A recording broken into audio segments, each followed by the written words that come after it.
दोस्तों, अगर आपको ये कहानी पसंद आई तो इसे लाइक करें, शेयर करें और कमेंट करके बताएं कि कहानी में आपको सबसे अच्छा क्या लगा। आशिका रसोई में चाय बना रही थी।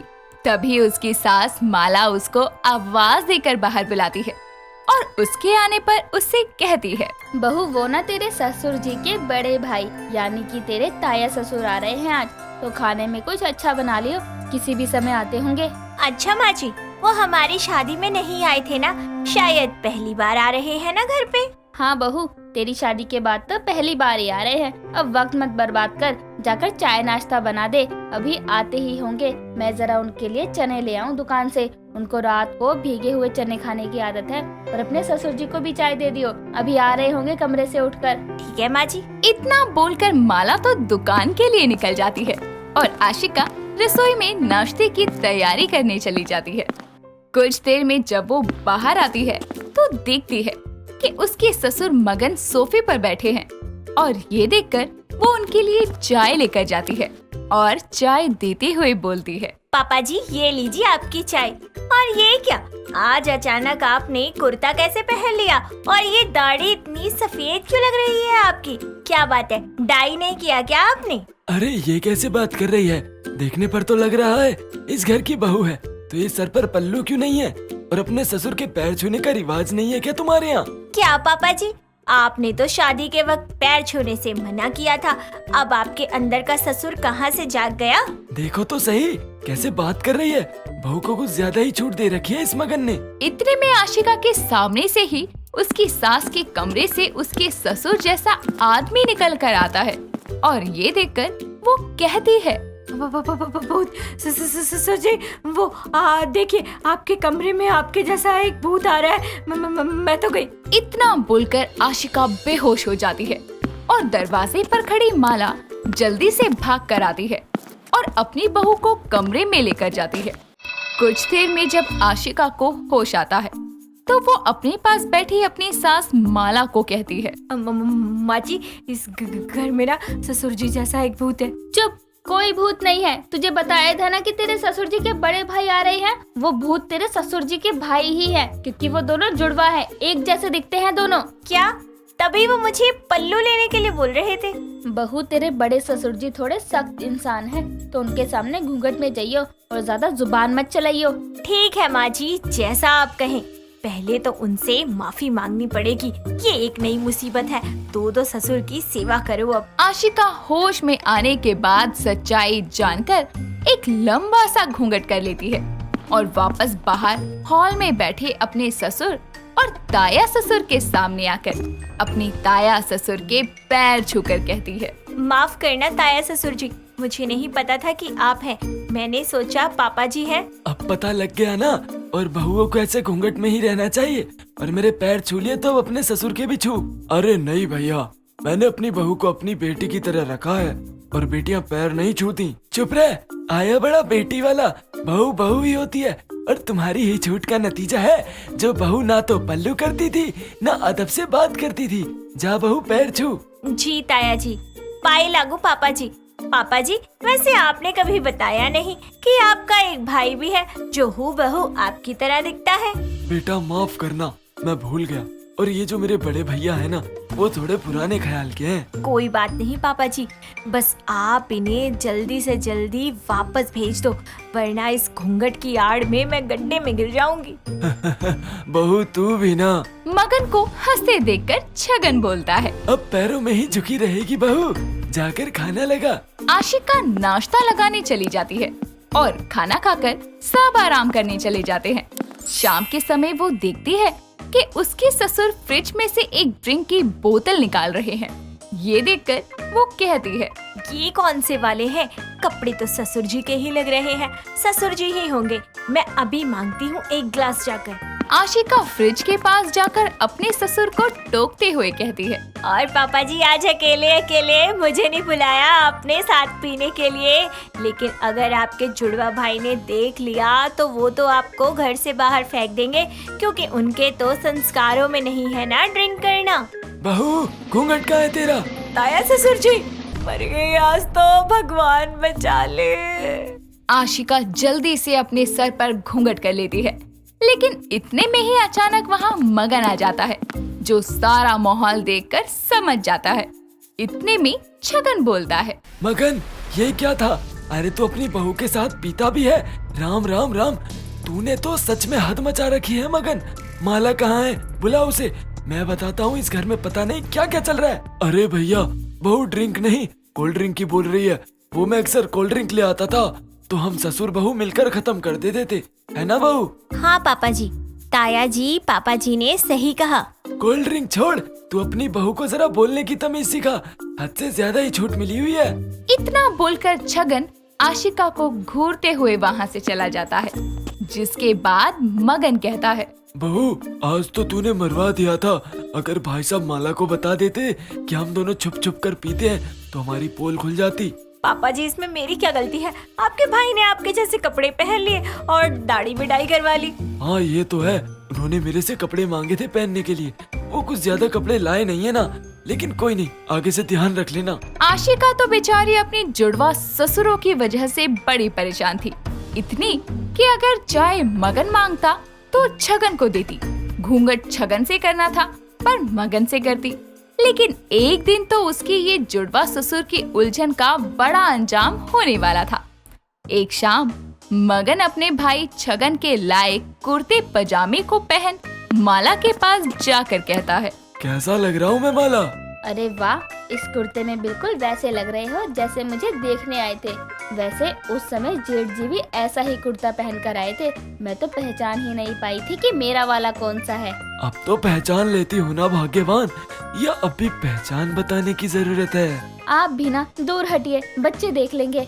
माला का ये डर कि बच्चे देख लेंगे सच हो गया, और मगन और माला का ये रोमांस आशिका ने खिड़की से देख लिया, जो मगन को छगन समझकर गुस्से में कहती है, ये ताया ससुर जी इतनी संस्कारी बातें कर करके कितना फायदा उठा रहे हैं अपने जुड़वा होने का। मेरी सासू माँ को छेड़ रहे हैं, अभी बताती हूँ इनको। आशिका कमरे में जाकर माला को अपने पीछे करते हुए कहती है, अरे ताया ससुर जी, आपको शर्म नहीं आती? अपने भाई की बीवी को ऐसे छेड़ते हुए 55 की उम्र में भी ठरक बची है आप में। अरे जुड़वा होने का ये फायदा उठाएंगे आप? अरे बहू सुन तो। अरे चुप रहिए सासू माँ, आपको कुछ नहीं होगा, पीछे रहिए आप। बहू। इतने में मगन के कपड़े पहने छगन उस कमरे में आता है, जिसे देखकर आशिका कहती है, अरे पापा जी कहाँ थे आप? आपके यहाँ ना होने का फुल फायदा उठाया जा रहा था। आपके माल को कोई और लूट रहा था। ये क्या बोल रही है बहू? अरे आपकी तिजोरी पर कोई और पासवर्ड डाल रहा था, समझ नहीं आ रहा आपको? बहू सुन तो। आप तो चुप ही रहो। अपने जुड़वा भाई की पीठ पर खंजर मारते हुए शर्म नहीं आई? मेरी माँ जी के साथ पापा जी बनकर रोमांस फरमा रहे थे। बहू बस, ये कुर्ते में तेरे ससुर ही हैं, मगन। उनको ये कपड़े जेठ जी ने दिए थे। क्या सासू माँ? अब तो तू गई आशिका। छगन ये सब सुनकर गुस्से में आकर कहता है, अरे देख लिया कैसी बहू लाए हो? ये इज्जत करती है बड़ों की। पता नहीं कौन से ढंग से बहू चुनी, कोई संस्कार नहीं है इसमें, न बोलने की तमीज। अरे ऐसी लड़कियां बहू बनने लायक नहीं होती।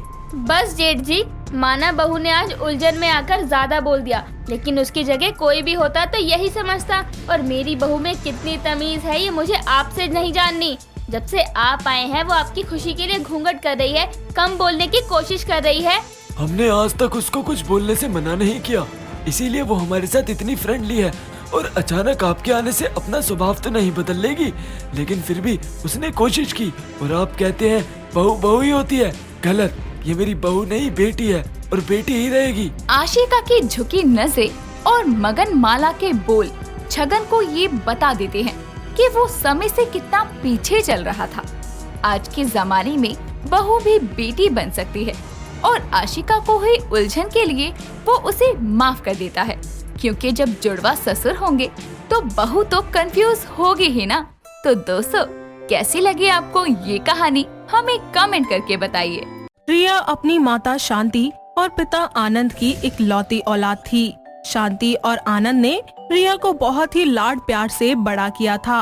रिया शुरुआत से ही पढ़ाई में कमजोर थी, लेकिन उसकी अंग्रेजी सीखने और बोलने की चाह हमेशा उसको मजाक का पात्र बना दिया करती थी। क्योंकि वो हमेशा शब्दों को गलत बोला करती थी। ऐसे ही एक दिन रिया अपने कॉलेज में अपनी दोस्त श्रेया से कहती है, अरे यार, मैंने 3 दिन से मैडम का दिया हुआ असाइनमेंट पूरा नहीं किया। अरे वो इंसिंगमेंट नहीं, असाइनमेंट होता है। अरे हाँ, सही पकड़े हैं। एक तो तू गवार है, ऊपर से जब देखो ये कहती रहती है सही पकड़े हैं, सही पकड़े हैं। कभी किसी ने पकड़ लिया तो कहती फिरेगी गलत पकड़े हैं, गलत पकड़े हैं। श्रेया का ऐसे रिया का मजाक बनाने पर सभी आसपास खड़े हुए लोग उस पर हंसने लगते हैं। ये देखकर रिया बहुत ही ज्यादा उदास होती है और अपने घर लौट जाती है। घर पर उदास रिया को देखकर उसकी माँ शांति उससे बोलती है, ओ मेरी रानी बेटी, इतनी उदास क्यों है? क्या हुआ? आज कॉलेज से भी जल्दी आ गई? माँ, मुझे कॉलेज नहीं जाना। वहाँ पर सब मेरा मजाक बनाते हैं, यहाँ तक कि मेरी खुद की दोस्त भी नहीं बख्शती। अरे बेटी, जो लोग खुद कुछ नहीं कर सकते ना, वो लोग दूसरों का मजाक बना के उनका मनोबल गिराते हैं। ऐसे लोगों की बातों से खुद को निराश नहीं करते। और हम तो तेरी भावनाएं समझते ही है ना। शब्दों का क्या है, वो तो गलत हो ही जाते हैं। क्यों, समझ गई ना? हाँ माँ, सही पकड़े हैं। चल अब कुछ खा ले, ऐसे मुंह नहीं लटकाते। तू तो हमारी प्यारी बेटी है ना। शांति के समझाने पर रिया समझ जाती है। लेकिन ऐसे ही एक दिन कॉलेज में श्रेया और उसका दोस्त राघव दोबारा रिया का मजाक बनाने के इरादे से सबके सामने रिया से कहते हैं, अरे ओ रिया, सुन जरा, इधर आइयो। हाँ श्रेया, बोलो। अच्छा जरा ये तो बता, तेरा इंसिंगमेंट पूरा हुआ? अरे असाइनमेंट नहीं, अरे वो तो असाइनमेंट होता है। अच्छा, समझ गई। असाइनमेंट कहना चाहती हो ना? हाँ, सही पकड़े हैं। वो पूरा हो गया ना? अरे कितना सही पकड़े हैं ये तो बताओ। और अभी तो सही से पकड़े भी नहीं हैं। पकड़ के दिखाएं क्या? देखो, तुम बहुत ज्यादा बोल रहे हो राघव। अरे बोलना क्या, मैं तो कर भी सकता हूँ। करके दिखाऊं क्या? ये सब कुछ वहीं थोड़ी ही दूर पर खड़ा हुआ एक रवि नाम का लड़का देख लेता है, जो कि रिया के ही कॉलेज का था। ये सब देखकर वो रिया की मदद करने के लिए आगे आता है और कहता है, चुप हो जाओ तुम दोनों। अपने ही दोस्त का मजाक बनाते तुमको शर्म नहीं आती? अरे दोस्त तो वो होता है जो हमारी कमियों को प्यार से सुधारे और ना कि 10 लोगों के आगे हमारी कमियों का मजाक बनाए। उसकी शब्दों की गलतियों को प्यार से सुधार कर तुम दोस्ती का सही मतलब दिखा सकते थे, पर नहीं। इंसानी फितरत है ना, खुद कुछ सीखना नहीं और किसी दूसरे को आगे बढ़ने नहीं देना। और तुम जैसे लड़कों का तो कॉलेज आने का मकसद ही छेड़छाड़ करना होता है। तुम जैसे लड़कों को तो धक्के मारकर कॉलेज से बाहर निकलवा देना चाहिए। ओहो, मैं तो डर गया आपसे सर। ये सब बातें सुनकर आसपास खड़े सभी स्टूडेंट्स रवि की बातों को समझकर राघव और श्रेया के बारे में फुसफुसाते हुए एक दूसरे के कानों में बातें करने लगते हैं, जिसे देखकर श्रेया वहाँ से चले जाने में ही अपनी भलाई समझती है और रवि से कहती है, ओ ज्ञान के देवता, अपना ज्ञान अपने पास रखो। तुम्हारा लेक्चर सुनने का मेरा कोई भी मूड नहीं है। चलो राघव यहाँ से। इतना कहकर वो दोनों वहाँ से चले जाते हैं। वहीं रिया को रवि का उसकी मदद करना बहुत अच्छा लगता है। इसके बाद उन दोनों की बातों और मुलाकातों का सिलसिला शुरू हो जाता है। साथ ही पढ़ाई खत्म होते होते दोनों को एक दूसरे से प्यार भी हो जाता है। रवि की संगति में रिया भी बहुत खुश रहती है, जिस वजह से रिया को खुश देखकर एक दिन उसकी माँ शांति उससे पूछती है, अरे रिया बेटा, क्या बात है? बड़ी खुश दिख रही हो। कोई मिल गया है क्या तुमको? अरे माँ, सही पकड़े हैं। आपको कैसे पता? इसके बाद रिया अपनी माँ को रवि के बारे में सब बता देती है और शांति अपने पति से रिया और रवि की शादी के बारे में बात करती है। अजी सुनते हो, हमारी रिया को एक लड़का बहुत पसंद है। सुना है उसके कॉलेज का ही है। अच्छा, ये तो बहुत अच्छी बात है।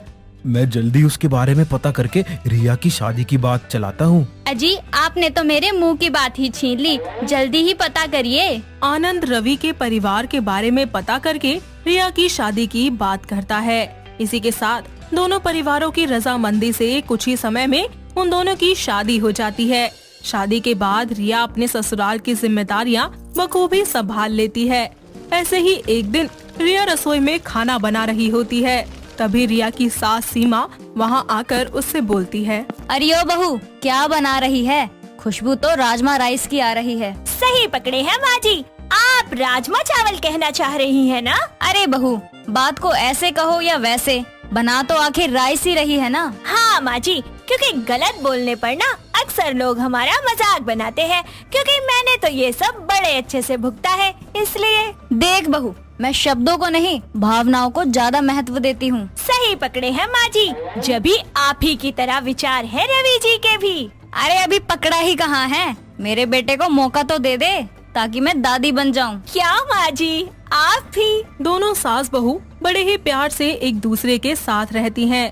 एक दिन रवि अपनी माँ और पत्नी को लेकर बाहर रेस्टोरेंट में जाता है, जहाँ सीमा और रिया मेन्यू कार्ड को देखकर वेटर से कहती हैं, अरे भैया सुनिए, ये लेकर आना मंचूरियन। हाँ ये। अरे बहू, वो भी मंगवाना सैंडविच। अरे माँ जी, सैंडविच नहीं सैंडविच।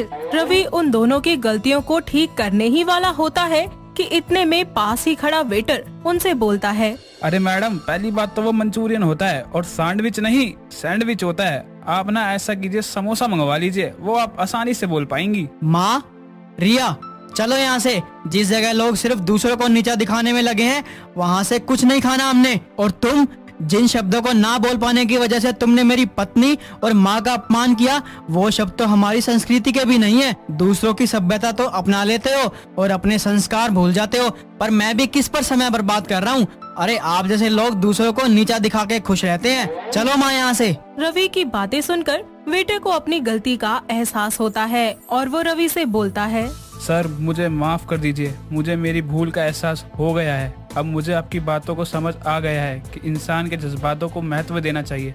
प्लीज आप रुक जाइए और मुझे मेरी गलती सुधारने का मौका दीजिए। इस सब के बाद वो वेटर रवि, रिया और उसकी माँ की मंगवाई हुई सारी डिशेस ले आता है और एक बार फिर से बोलता है, सर आपने सच में मेरी आंखें खोल दी। जो सीख आज आपने मुझे दी है, मैं अपनी जिंदगी में कभी नहीं भूलूंगा। शुक्रिया सर, आप अपना खाना एंजॉय करिए। देखा बहू, मेरे बेटे की समझदारी और उसकी अच्छी नियत सामने वालों में भी बदलाव ला सकती है। सही पकड़े हैं माँ जी, ये हैं ही इतने अच्छे और समझदार। अरे रवि, आज तो इसको सही से घर जाके पकड़ ही लियो। अरे माँ जी। क्या माँ, आप भी ना। और नहीं तो क्या, इसके सही पकड़े हैं। अरे कहीं तो सही में पकड़ में आए। सही कहा ना मैंने? हाँ माँ जी, सही पकड़े हैं। क्या रिया, तुम भी? अरे मेरी भोली बहू, बिल्कुल सही पकड़े हैं। इसी तरह रवि और उसका पूरा परिवार एक साथ समझदारी और अच्छाई से अपने आसपास के लोगों को भावनाओं का महत्व बताते हैं और इसी खट्टी मीठी नोकझोंक के साथ अपने जिंदगी में खुशी खुशी रहने लगते हैं। दोस्तों, अगर आपको ये कहानी पसंद आई तो इसे लाइक करें, शेयर करें और कमेंट करके बताएं कि कहानी में आपको सबसे अच्छा क्या लगा।